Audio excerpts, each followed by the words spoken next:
So Alexander Volkanovski versus Islam Makhachev is set to be the main event of UFC 294, and I can't wait for this fight to happen. It's been kind of a long time coming, not really. We were kind of always wondering when this fight would happen again because, again, I'm saying a lot of agains, but the first fight was so close and we wanted to see the Volk versus Islam rematch happen down the line, but Volk went back down to featherweight to fight Yair Rodriguez. He won, but now he's stepping in on short notice to fight Islam Makhachev, and oh my God, this card has suddenly gotten better out of nowhere. I don't understand how, but apparently Charles versus Islam was not the fight to make. It was actually Volk versus Islam in the first place, because this card now has a lot more hype than probably did before. I know Charles and Islam was a very hyped up fight, but I think this one has higher stakes on it because guess what? We might see another double champion, and that doesn't happen too often in the UFC. But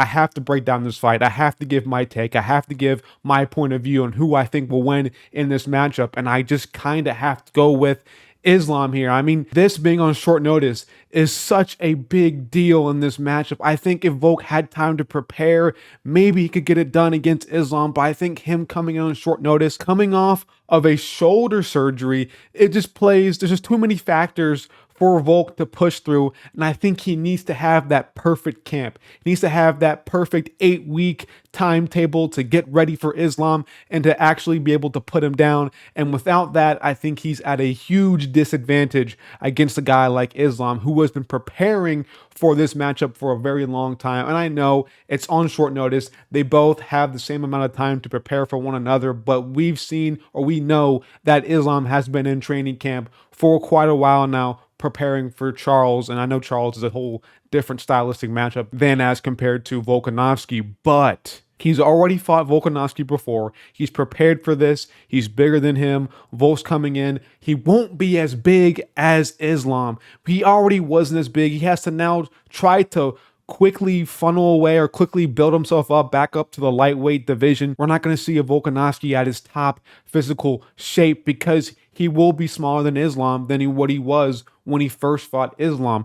And he's not going to have that strength that he had back then because he's going to be lighter and not have as much muscle. So that leads me to believe that we're going to see just a not fully filled in, a not fully ready, prepared Volkanovski for an Islam. But there's so many more factors, man. There's so many more factors in this matchup. And I think all of it leans towards Islam. We have to go back to the first fight to really break down how this has changed to this new matchup being happening. First off, the first fight was in Perth. It was in Australia. There's different kind of parameters you have to meet in terms of weight cutting. Back in Perth, you had to have a certain amount of time. You couldn't use saunas. You had to cut weight at a certain point. You couldn't rehydrate after a certain time period is what I mean to say. You couldn't rehydrate for a certain like a day or something like that to make things more even. This is not the case in Abu Dhabi. This is not the case back in what is it, UAE. Anyways, it's not the case in this specific country. And we know for a fact that Islam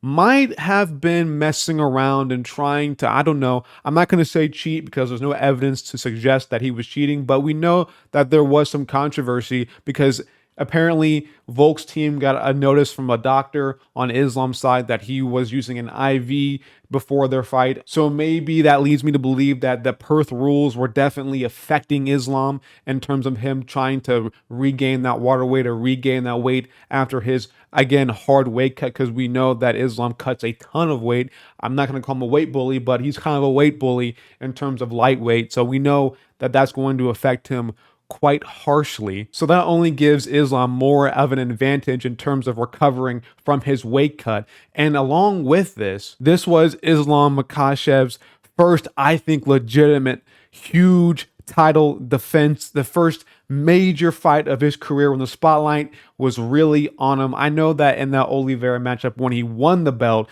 there's a huge spotlight on him, but this one's kind of different because it was in enemy territory in Perth. It was against Volkanovski, who was regarded as one of the top featherweights of all time, if not the GOAT of featherweight coming into this. There was so much pressure on Islam Makhachev, and now that's kind of been uplifted because he's already fought the who's who's. He's already beaten Charles Oliveira. He's already beaten Volkanovski, quote unquote, but he technically on paper, he has beaten Volkanovski. There will always be less and less pressure on Islam as he gets more accustomed to these big fight feels, and that huge fight in enemy territory in Perth had to be a huge deal for him with a less than easy recovery from his weight cut, traveling across the world pretty much with a long flight, because I think he still trains at AKA, traveling from America all the way to Perth, Australia. It's just, there's so many factors that really hurt Islam in this.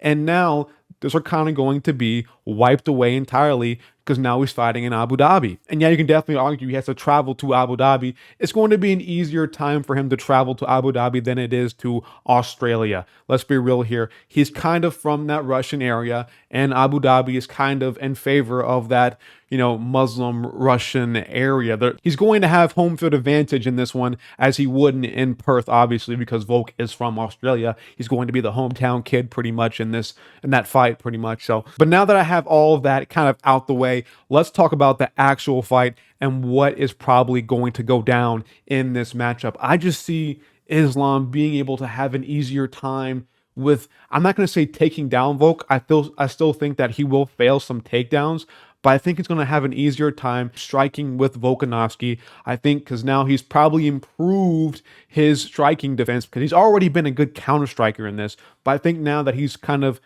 had that feel of Volkanovski, he's going to have some improved striking defense. He's going to be able to kind of implement that, back up, counter strike style, and shoot when he needs to, clinch when he needs to, and use outside trips, use inside trips, use that signature Islam Makhachev trip to get down Volk. And if he gets the back again, we might see him right out the round, maybe get his ass beat from the back position. I don't know how that happened, but he might get himself in a bad position against Volkanovski while having his back. That would be absolutely weird, but I think we're going to see Islam have an easier time taking down Volkanovski. He might still have some stuff. He might still have some adversity from Volk, but I think he'll have an easier time getting him down and probably holding him down with a lighter Volk and a more not so prepared Volkanovski. And with the way that we've seen some interviews going on with Volkanovski, I feel like he's going to be more aggressive in this, which I think is going to lead to his detriment. The more aggressive Volkanovski is against Islam,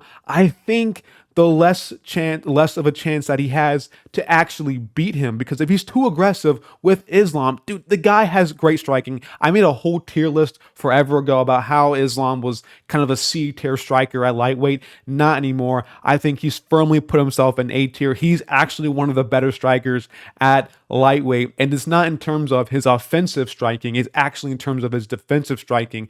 Islam does very well on the back foot. He does very well counter striking, and if Volkanovski is going to do what he's saying he's going to do and pressure and try to land more blows and be more active and not let Islam take his time and try to set up takedowns, he might just get KO'd on the feet. He might just get put out. He might just get rocked and then submitted like how Oliveira did. If he's trying to be too aggressive with Islam, I can see it going very bad for him. And then their first matchup, Islam caught Volk a lot of times. He caught him with like a left hook, I believe, a counter left hook. He caught him with an elbow. He caught Volk a lot of times. He even rocked Volk at one point, had him stumbling backwards.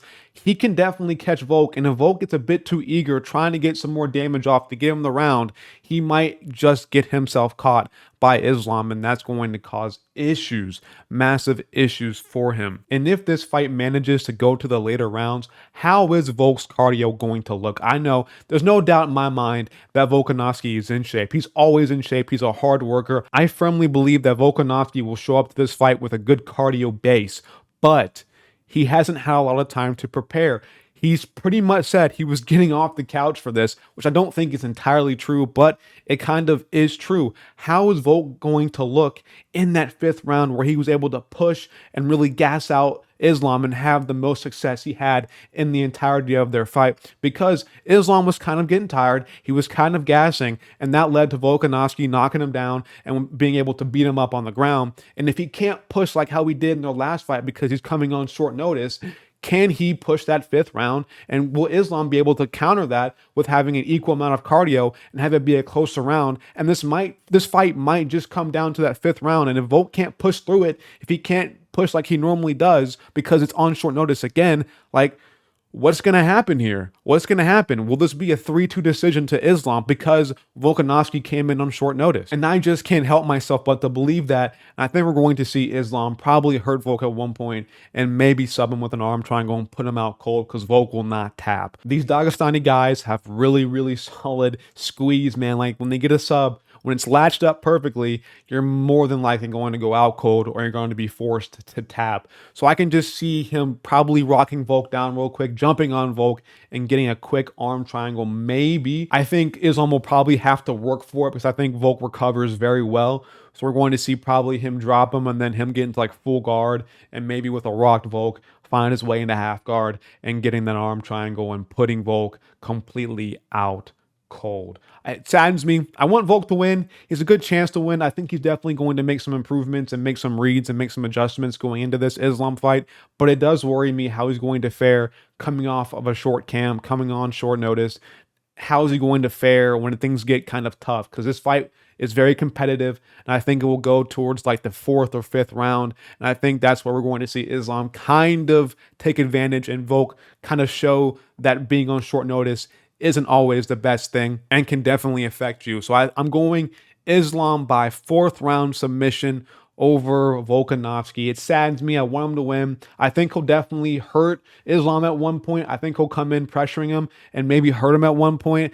Again, this is the year of the upset as well. All the underdogs have been seeming to win lately, like against Sean Strickland and Adesanya, like in Dricus du Plessis and Robert Whittaker. Even Sean O'Malley was a big underdog, I think, against Aljo. So it's the year of the underdog, so don't get me wrong. Volk can definitely do this, and I believe he has a fair shot to do it, but I just don't think so on short notice. But that's all I have for you guys today. Thank you guys for watching this video up to this point. Like and subscribe and hit that bell icon for notifications. I'm out of here, guys. Peace. Let me know your take in the comments as well. Peace.